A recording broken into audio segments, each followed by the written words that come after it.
Good morning, everybody. That's such a sweet intro. I don't even know what to do with that.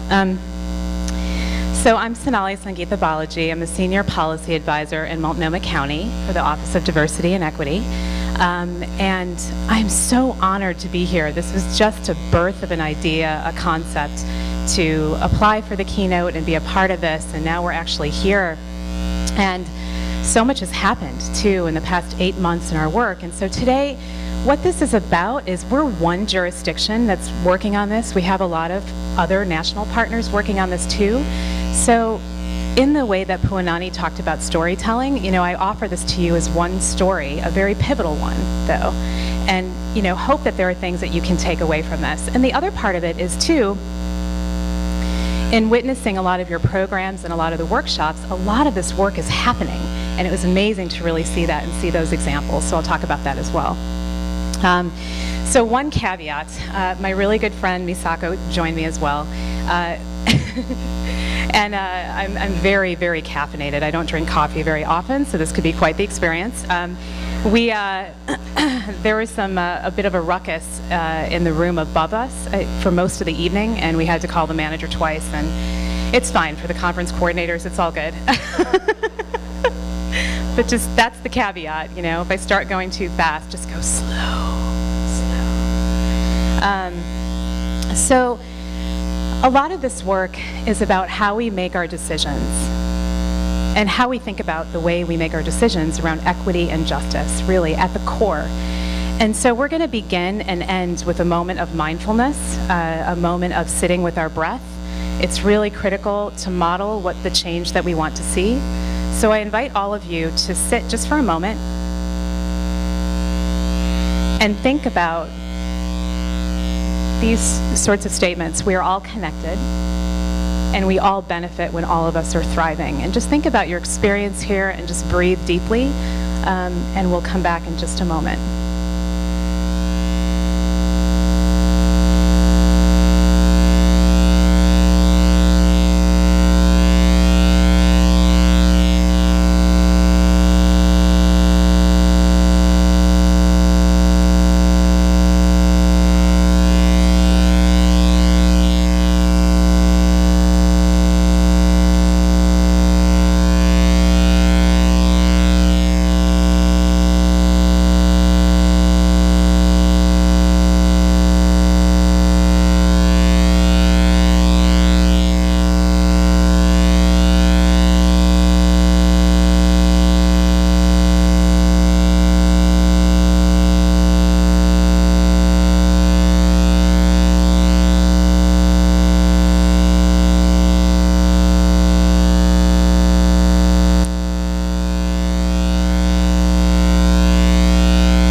Come back now. Part of doing that, and we're doing this with decision makers, believe it or not, is setting the intention for the day and also clearing our minds. So when I work with a district attorney or when I work with a department director, we come with a more clear mind, and we'll talk about that in a little bit.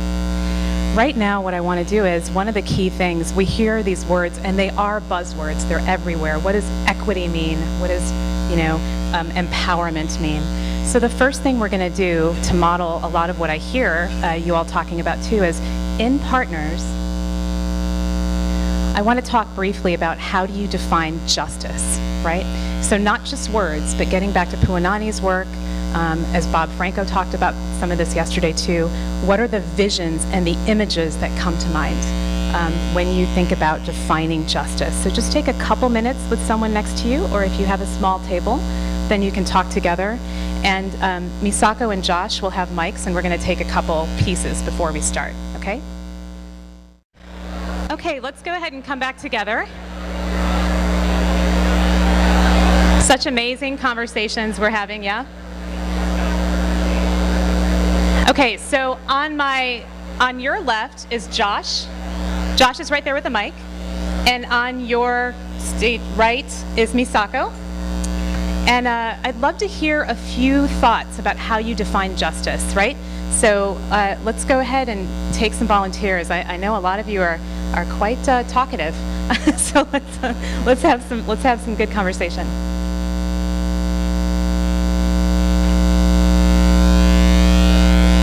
on now. Yes. The immediate image that came to me is our late Senator Paul Wellstone, who was just a true activist and had a lot of integrity. And one of his quotes that I love is, "We all do better when we all do better."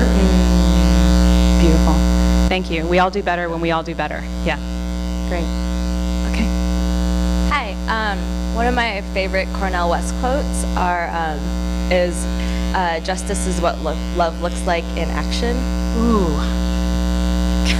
I'm reacting to that. That's beautiful. I love that. Justice is what love looks like in action. Great. Thank you. A few other thoughts? Any images? For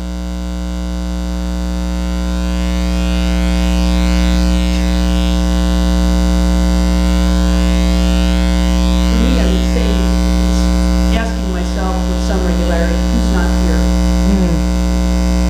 Who's not here and who needs to be at the table, right? And not just at the table, but for decision making and planning. Yeah? We'll take two more. Someone on this side?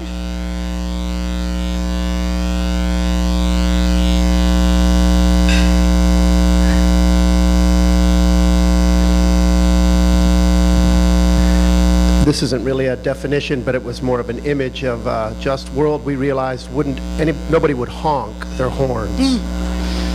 So no honking. No honking. Okay, that's good. So in a just world, there would be no honking. Thank you, Kevin, for that. That's from Oregon, by the way. Just want to point out.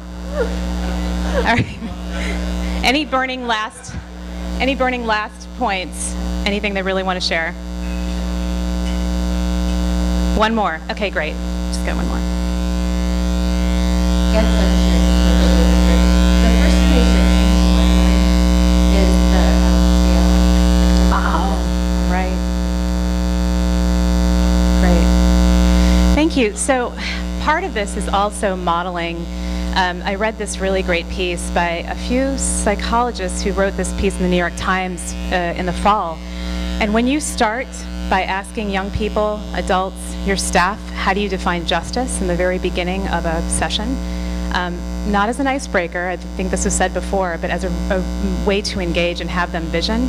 It's amazing how much more often people will choose the right thing if they have to, like an hour later, a couple hours later. So talking about this in my sessions where we're asking ourselves, how equitable are the policies and procedures in your government? It helps to start with something like this. And that's the beauty of the visioning piece. Yeah?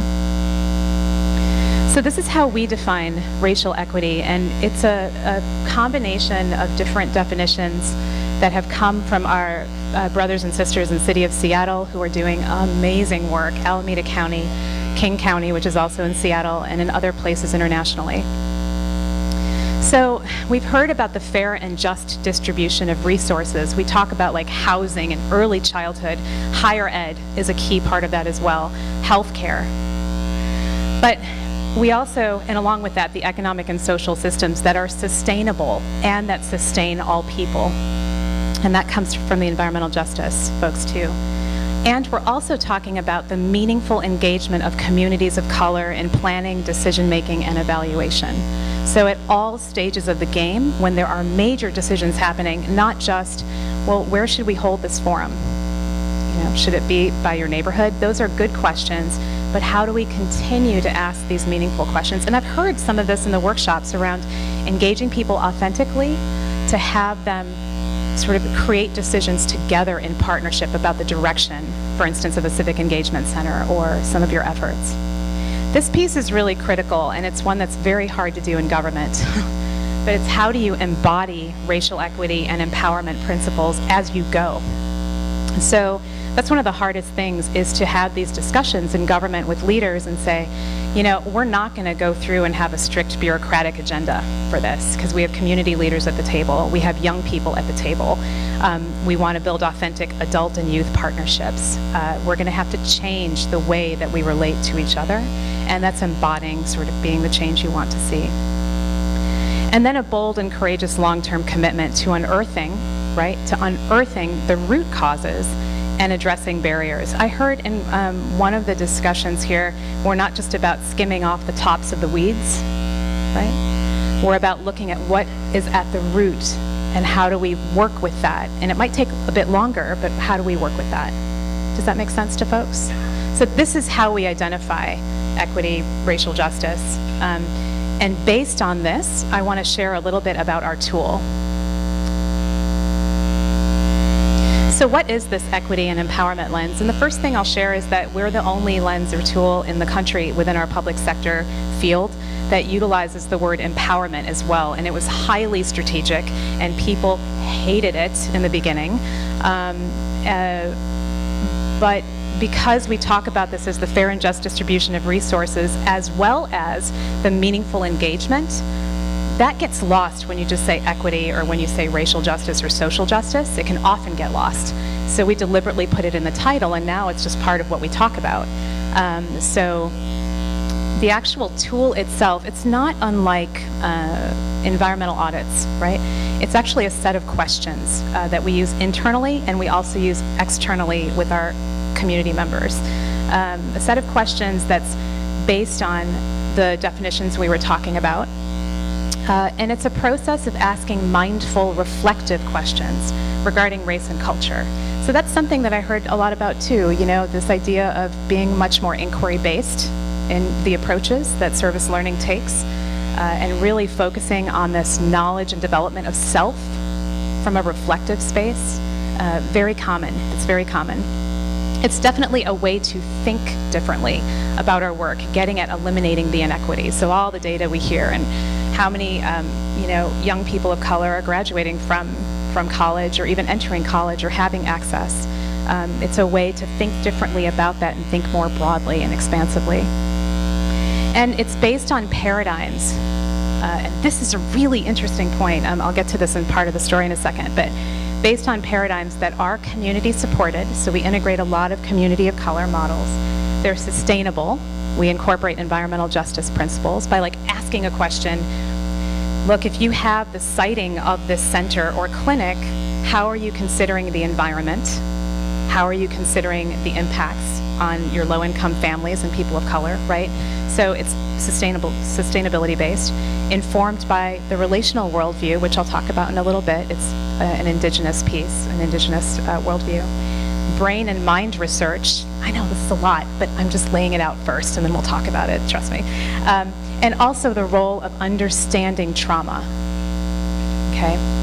And I want to point out this last bullet right here, this last dot point. Our initial tool that we started out with, and I'll get to this in a second, in 2008, was 5 questions only. And we didn't have all this background, but as Josh said, this is an emerging field, and so we've really incorporated information from trauma scientists, from folks working with the different communities of color, from quality improvement folks, as well as our folks who are working with mindfulness and brain research in Madison, Wisconsin. So it's an emerging multidisciplinary field of sort of holding ourselves accountable. So what is it at its core? It's a set of 9 questions, right? Some of you actually already said some of the questions, like how do you meaningfully engage folks in planning and decision making? What is the positive and negative impact of our policies, our relationship building, the way that we conduct our budgeting, right? What's the positive and negative impact? What kind of place are we creating, not just environmentally, but also in the space that we hold between people? How safe is that? And then the power piece is really around, how are we shifting the power dynamics in the room? What are the barriers to doing the work, and how do we talk about that honestly, even if it's that we go slowly and we talk about it, and how do we work to eliminate those barriers? And let me just say too, in government, a lot of this rests not just on those of us at the lower levels. I work underneath the electeds and the director there, but this has to do with power too. So we really work over time to have these discussions that are really challenging, to have folks at the top see their role around power, right? And to make different decisions. So that's the power piece. And then purpose, that's the newest part of this method or the questions. And I'll get into that in a little bit, but I discovered that something was missing. It was so two-dimensional to ask some of these questions as if they were a checklist, right? And I would have people sort of backdoor conversations coming to me afterwards saying, I don't know what my role is in this. And you talk about transformation. I don't know how to do that. I need help. I don't know how to sustain this. I'm tired. Bob Franco talked a little bit about that yesterday. And so purpose has been a game changer for us to ask questions about what's your role if you're an admin assistant, if you're a community organizer, if you're a young person coming into one of your centers, if you're a president of a university. What's your role in this and keeping us aligned and moving forward? And there are 6 outcome areas. We talk about how do we define success. I'm not going to get into that right now, but it includes things like improving your policies, improving your relationship building, and shifting your messaging. So we've talked a little bit about that. I had several people in the workshop, which this might be an area to expand upon for COS, but to talk about, do you guys go by cause or is it COS? Okay, thank you. COS. But how do you message this? How do you talk about equity and justice in environments that are not as open to that? So our new materials, which are all on our website, for the first time, I might be getting this wrong, but the Kea Polani, the assessment work that's coming forward I heard about yesterday, we're talking about how do you measure transformative change? What does it look and feel like? And that's our new materials. So the reason I have this slide is just to share what people go through. So the folks in the workshop who were with me on Wednesday went through this cycle or parts of it, where you think about, oh, you can't see that in the yellow box. Okay, you think about the conditions that you're working with. So we did this with the library leadership team. And I asked them, how much exposure have you had to these topics? Have you had these discussions before? What are some of the hot spots? What are some of the areas that you need more data? That's sort of creating the conditions in that yellow box, right? And then you ask these questions in the 5 Ps, people, place, process, power, purpose, at the assessment piece. And you reflect. And I think this was critical for a few of the folks in the workshop. We are pushing to not do any major phase of quality improvement without taking the time to reflect on the back end. So it's action and reflection, right? Action and reflection. And this very much is a part of the way we learn. I've seen a lot of that in some of your new materials for service learning. So you assess, you reflect on your strengths and challenge areas, and you move into action and you create recommendations. And the 4th part is people have said, well, how come this doesn't stick? How come this work doesn't stick? I don't know how to make it actually sustain. It's because we often don't do the evaluation and accountability piece, right? So how do you put in an action plan after you come up with, like for the library, they said, we need to reach out more to our African American communities. And so they came up with a few strategies, changed some of their budgeting, and then came up with sort of an action plan. We're going to go after these grants. This person is in charge, right? And that's how you think about putting this in the bones of what you do, right? So really quickly, these tools, racial equity tools in public sector, have their sort of origins in public health, in law, and in environmental justice. Public health had started this work 15 to 17 years ago, seeing that life expectancy was different according to zip code. And when they started seeing the overlap and putting schools, housing, transportation around that, they could see that, oh, this zip code where people are living 10 to 15 years longer have more resources. And this zip code don't have more resources. And then when they looked at the people, right, predominantly people living on low income and communities of color.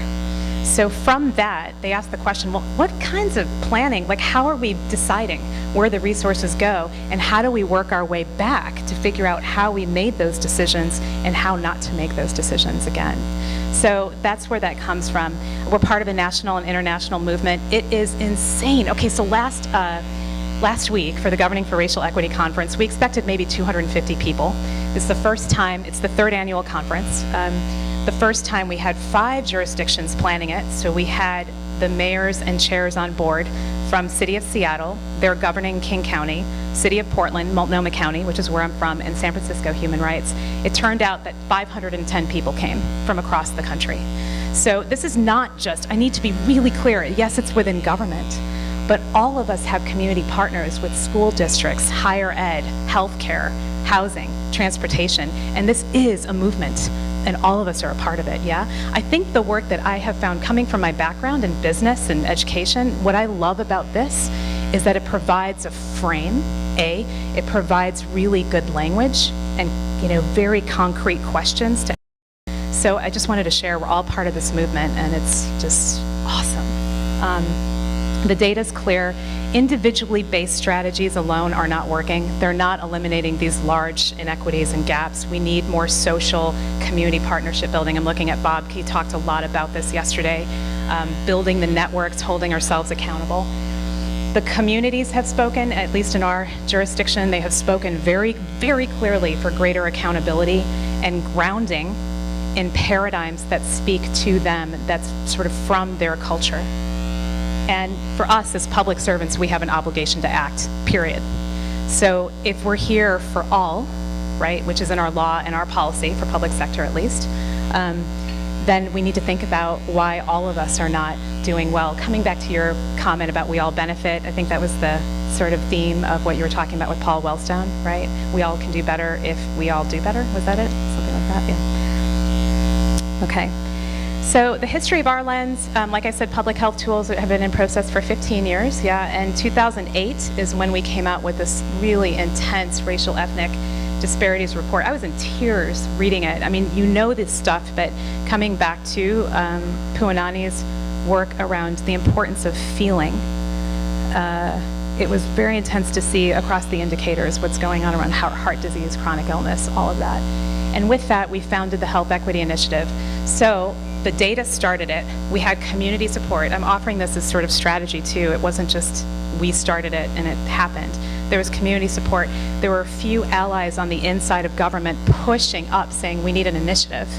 And then funding happened in 2008 for a Health Equity Initiative. So there was a lot of building awareness and the like, but in 2009 is when I came on board, early 2009, and I said, what's your direction? What kind of change do you want to see happen? And the answer was, let's develop this tool. Let's just see where it goes. And so we piloted it in about 7 or 8 places for 2 years. Heartbreaking work, exhausting. I think I almost quit 7 times, I'm not sure. We might have talked about it over 3 bourbons once a week. No, I'm just kidding. I don't drink a whole lot, I'm just teasing.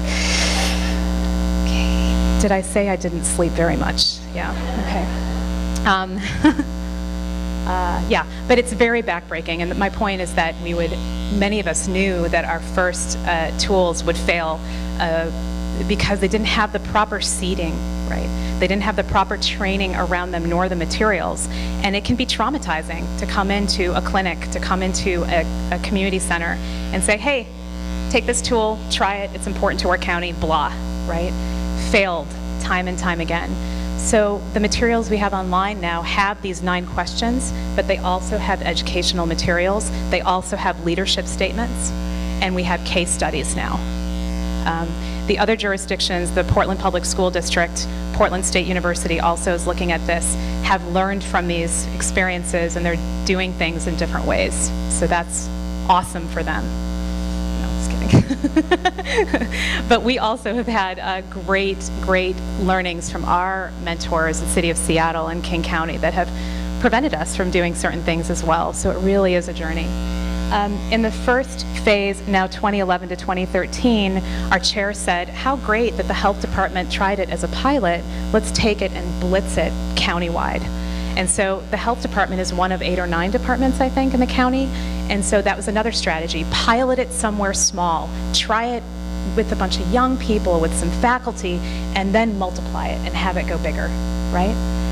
So our first phase was raising awareness, doing these in-depth studies, staffing and building community partnerships. And that culminated in November with a huge presentation of 5 different departments that took this forward in front of the board and with community partners there and said, this is what we did, this is how we succeeded, this is how we failed. and here's what we need to do more of the work. And that was huge. It was November 7th. It's totally emblazoned in my brain because it was such a momentous moment for us. And phase 2 for us is, I think Bob used the term institutionalizing service learning. That's the same for us. How do you institutionalize it? One of the biggest things is seeing what happens when electeds leave, those electeds who champion this, and then we're left sort of in disarray. And how do you continue to do this? So where can you put it in policy? How do you get staff like myself to be in place and permanently funded? How can you change the culture, like Josh talked about? And it's very transformative. So what has changed, right? Is it just a lot of talk? Is it just asking questions? Does it go anywhere? For us, we have a great amount of increased organizational capacity. I've held 30 senior leadership trainings, so all the senior leadership teams in the county, save for one, have gone through this initial training on the tool, which is huge in the past 2 years. So knowledge, but we're also including now passion. I feel like we've engendered more passion for this work, which is a huge amount of fuel, right? And purpose. So we're getting to the point now where I think people can a little bit articulate better their purpose in the work. Improved policies. We've integrated these questions into 3 strategic plans. I'll talk about that in a little bit, but it looks like, I think someone talked about strategic work plans that you all might also work on, and how do you integrate these principles throughout it? How do you set the tone, put it in policy, talk about human resources, that kind of stuff. Strengthened alliances. It's been a tough road with our communities of color too, and to be a woman of color within the walls and have your community leaders be like, you're not doing enough, and then you're in government and you're like, oh my God, I'm just trying to do this little bit, so it's been quite a dance, but I feel like we're all on the same page. We've had very challenging conversations around this, but we're actually, the part about building a movement and a system is that we're all kind of rising at the same time. Strengthened base of support speaks for itself, and then we just have so much more to do. This is just where we are, and I offer it as a story. So here are the foundations of the lens. We start with the 3 levels of racism and inequities. We start with a hopeful story. So the great turning, Joanna Macy. How many of you are familiar with Joanna Macy's work? Awesome. She's great, isn't she? Yeah, she's great. So we're starting with that, staying on a more optimistic, sort of hopeful place, thinking about the data, but staying more optimistic. It's about transformation, not just transaction. Strength and vulnerability. We want to look at the root causes and the effects of our hierarchy. Relational worldview will talk about quality improvement, mindfulness, the importance of that in decision making, trauma, and then the 5 Ps. So these are just the things that our work is founded upon very, very, very intentionally. So this is this is from City of Seattle. They use this all the time. We've adopted it too. But where do these things exist? It's not just at an institution level. It's not just at a university level. It's with us as individuals, within us. It's with us, as systems. And so you can enter anywhere along this triangle and then work your way to the other levels as well. And I wanted to share, there's so much here, but just for time's sake, examples that I've heard from the conversations I've had with you all here. The importance of increasing hiring, retention efforts for communities of color, especially in leadership. Integrating racial equity and social justice in your policies and your evaluation.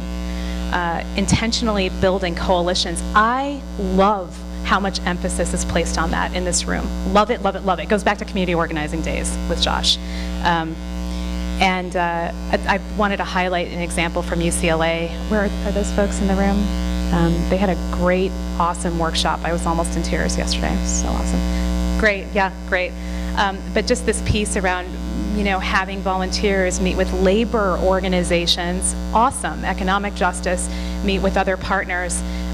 One example, one concrete example of where this is working and the work you're already doing. Keep at it. It's so great. I'm honored.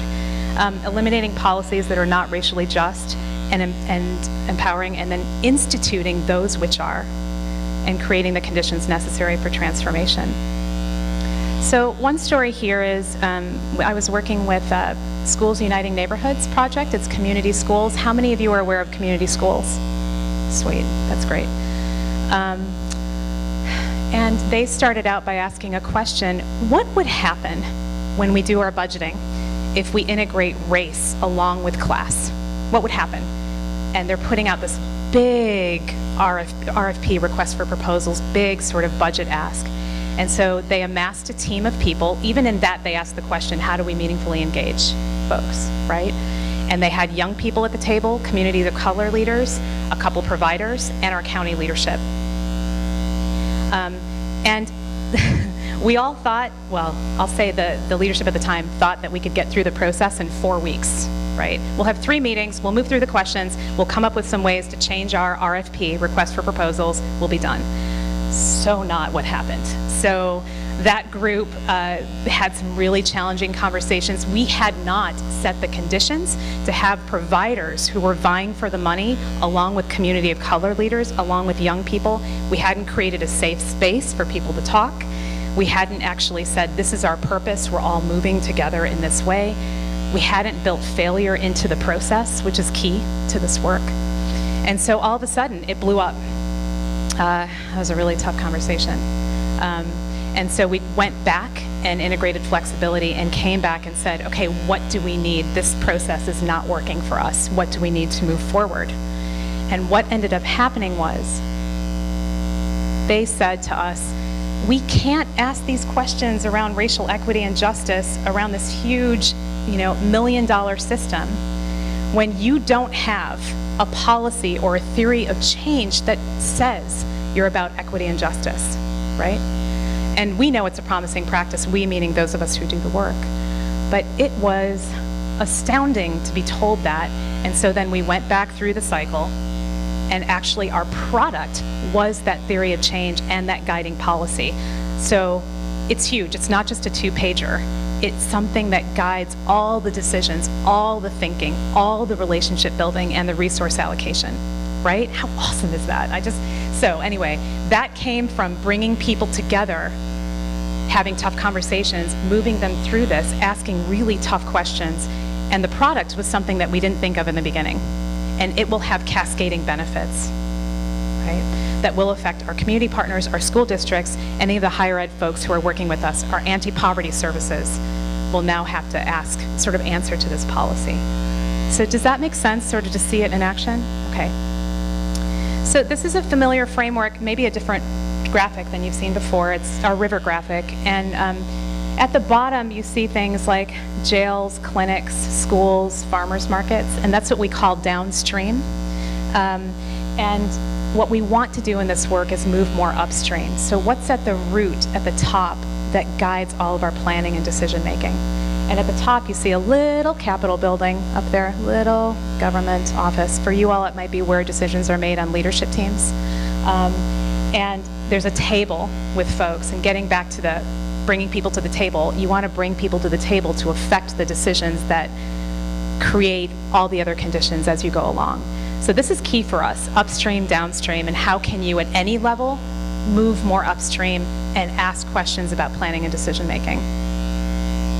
So I've actually heard I wanted to celebrate the things that are already working here, and just blown away by this intentionally building capacity of leaders on racial equity and social justice frameworks and thinking about roles of leadership. I've heard that a lot here. To strive for empowering strategies and processes at every level that are non-traumatizing shared power, and applying racial equity tools to planning and decision making. This particular piece, the bottom one, is more of a suggestion from me. I haven't heard that necessarily as deeply, but I think it'd be a great thing to consider as we move forward. I'm going to skip a story on this particular one, but I'm going to go to this next model and then talk a little bit about this. This is another governing framework for us. It's the relational worldview. Puanani talked about it in a different way 2 days ago. So it's this intersection of people and place. And let me just say, here's another failure turned into asset in disguise. When we conducted our first couple trainings and did our tools, we had community of color leaders, and then I had a really weird adverse reaction as well as a woman of color doing this, but community of color leaders were saying, we don't see ourselves in your model. You don't talk about mental health or mental well-being. You don't talk about spirit, like nice tool, right, essentially. And I'm like, oh my God, this work is so hard. I need your support. But then also, there's a point. What models are we using for change? Whose model are we using for change, right? So this was one of the most pivotal things we did in 2011, 2012, was to base our work in this. And it wasn't like an add-in or like a side thing, but it really was this is one of our foundational models. And because of this, I get to come in to the sheriff's office, and I get to say things like, well, what's the effect of your staff, cops, sheriff's officers, mentally on the folks that they're seeing, right? How is the interaction maybe affecting folks? And there's sort of, but when we say spirit, we don't mean faith-based. We mean actually coming back to the root of the word, SPIR, which has to do with breath and purpose and meaning. How does your interaction affect people's sense of meaning? Then on the other flip side of it is, how hard is your job, right? What's the trauma that you encounter as a cop or a sheriff's officer? And what's your mental health like in this?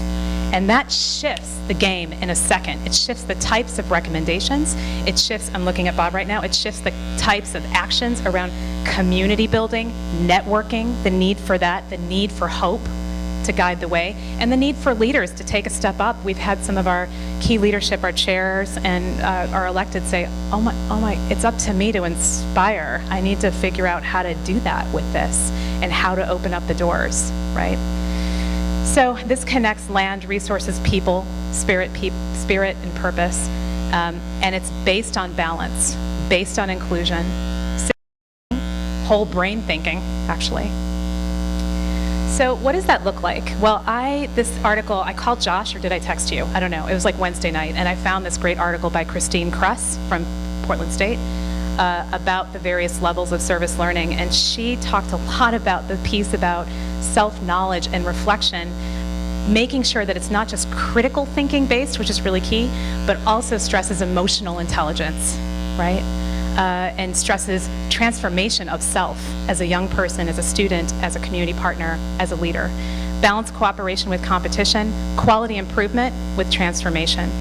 Elevate positive impacts on mental health and spirit well-being, and emphasize and institutionalize trust, shared power, empathy with others, and respect for nature.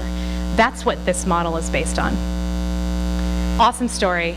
And Josh and I were talking about this just yesterday. He's like, I love this story, I love it. So our director of the Department of Community Services, who is responsible for, it's the oddest department, responsible for elections, roads, bridges, and culverts, which there are many of which in Portland, right? Animal services, right?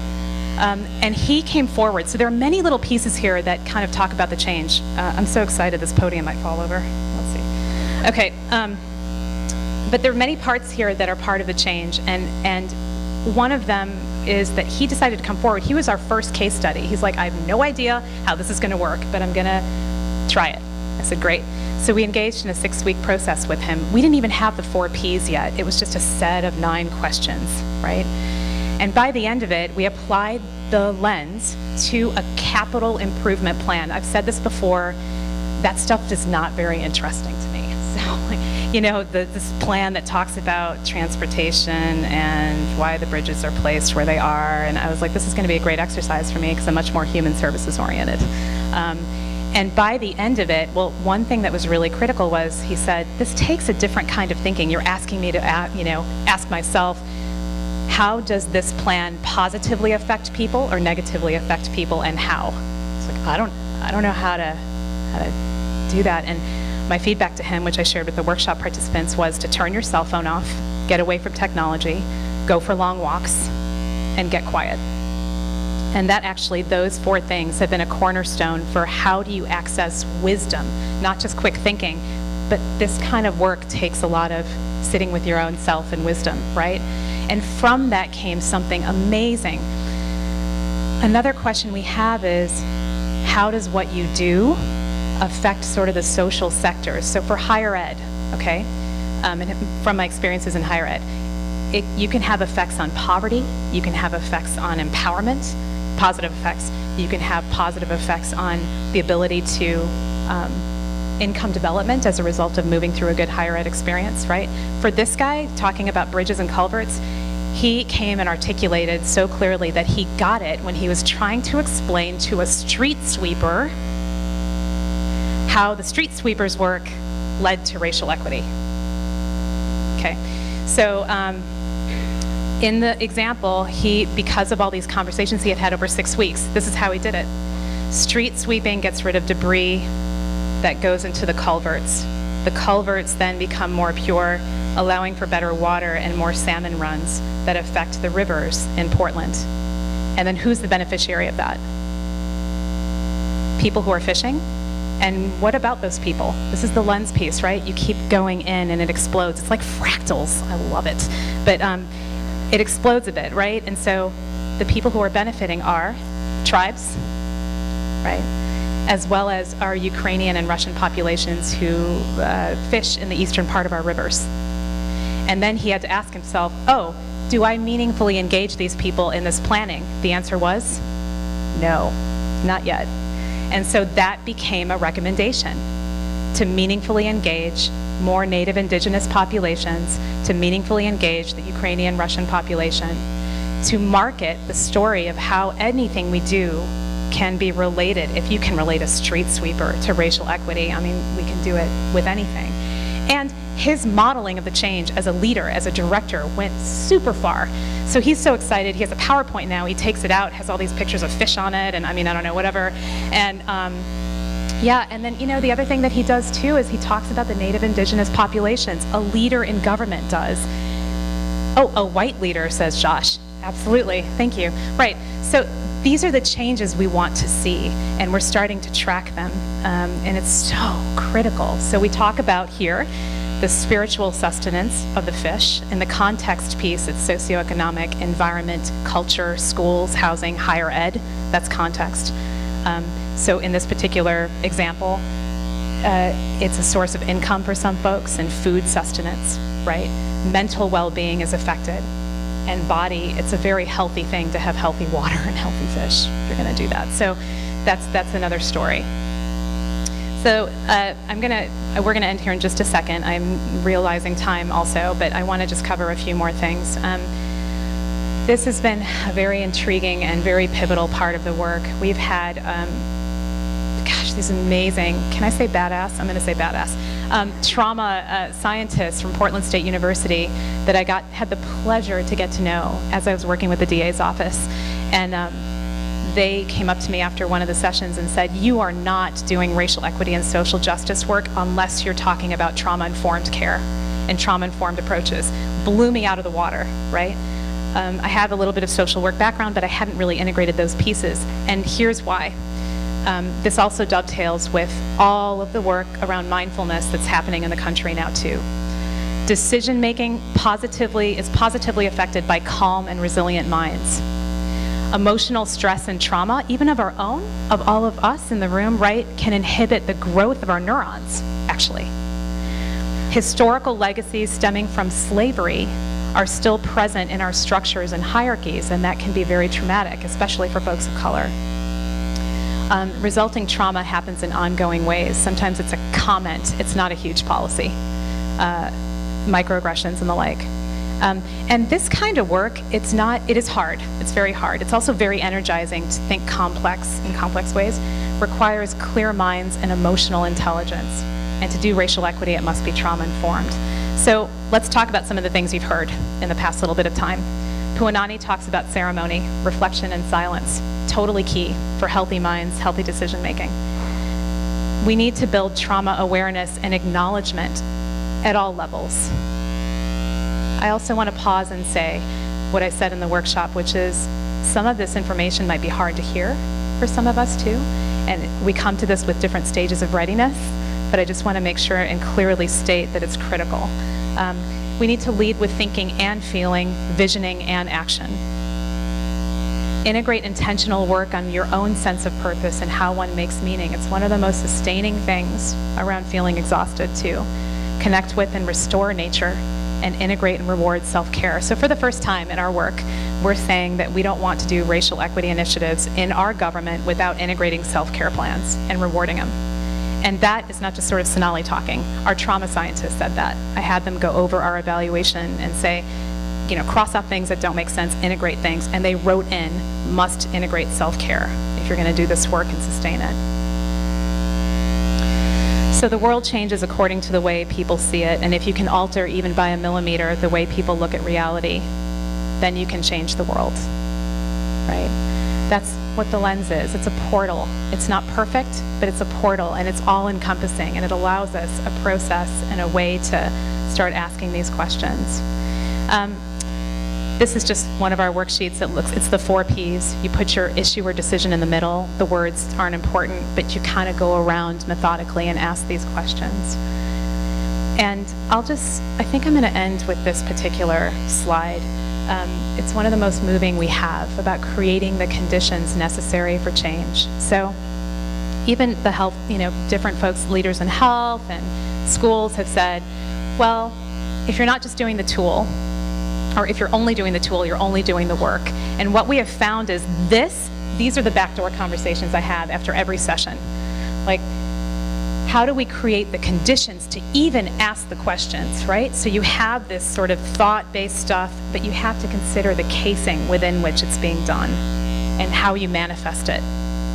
So understand the barriers to change, seek to transform, not only transact. Know and articulate your purpose in the work in your organizations. Create the space necessary to think and reflect. And, again, it's do what you can within this, right? I'm a testament to the fact I work in a bureaucratic organization, and I have for a long time.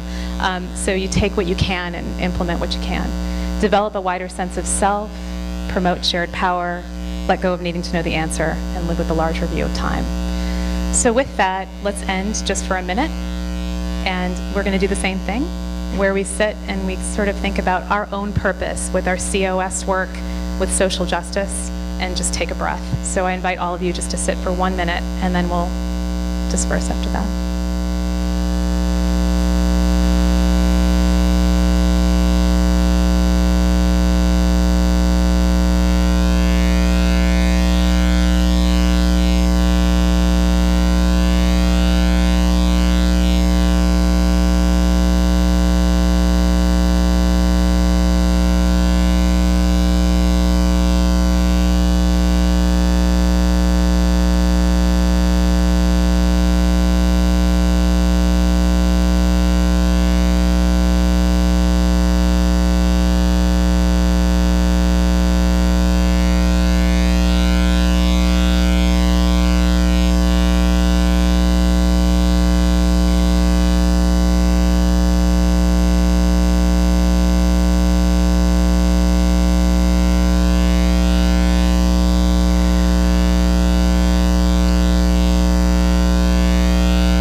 Thank you so much for your time. It's an honor to be here. Have a great day.